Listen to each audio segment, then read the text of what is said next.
That's that's pretty fun. much. We talk about that and about law enforcement, and this is part of the reason we bitch about it.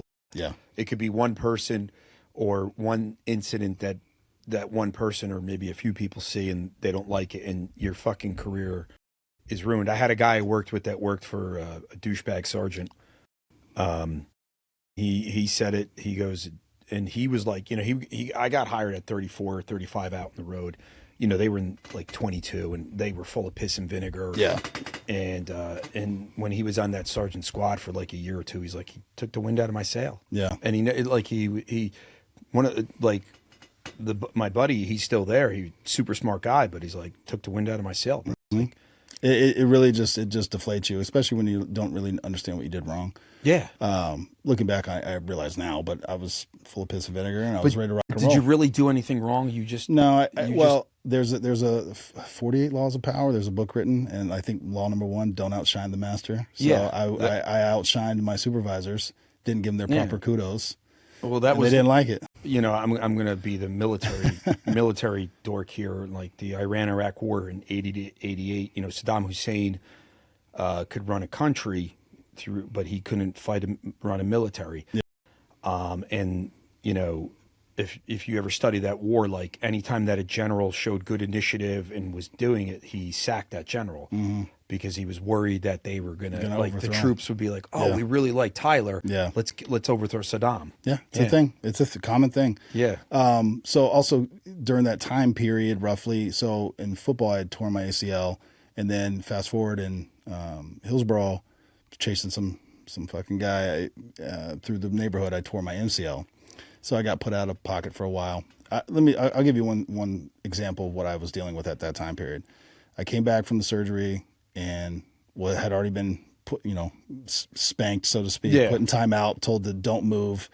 And during that time, we call it up in New Jersey, your pee-pee slapped. Yes. And I remember the lieutenant pulled up on me one day, and I was like, I rolled my window down thinking like, hey, yes, sir.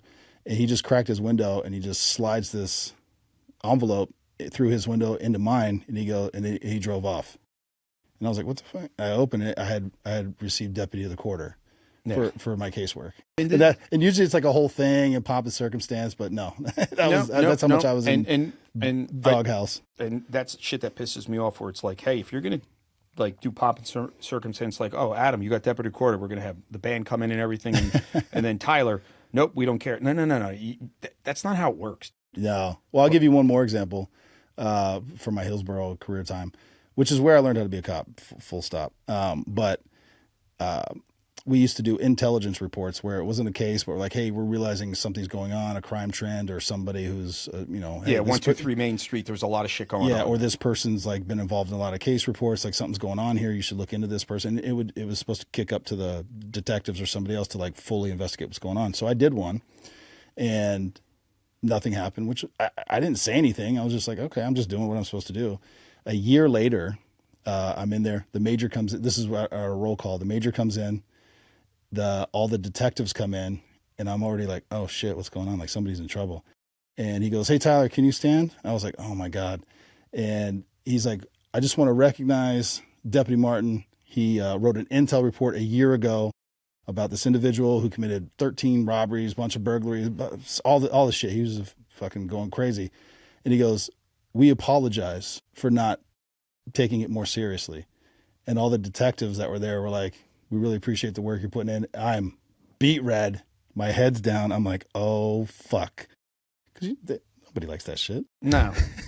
And the way they brought him in, it was, I don't know what the intent was, but yeah. Do you think it was a good intent or a bad intent? Or you don't know? I don't know. Yeah. I think the major had good intent. Like he was trying to punish or like embarrass the detectives, but that only falls down on me, baby. Shit rolls downhill. And I was at the bottom. Yeah. That's like, I still remember that to this day. I was like, holy God, what did you just do to me?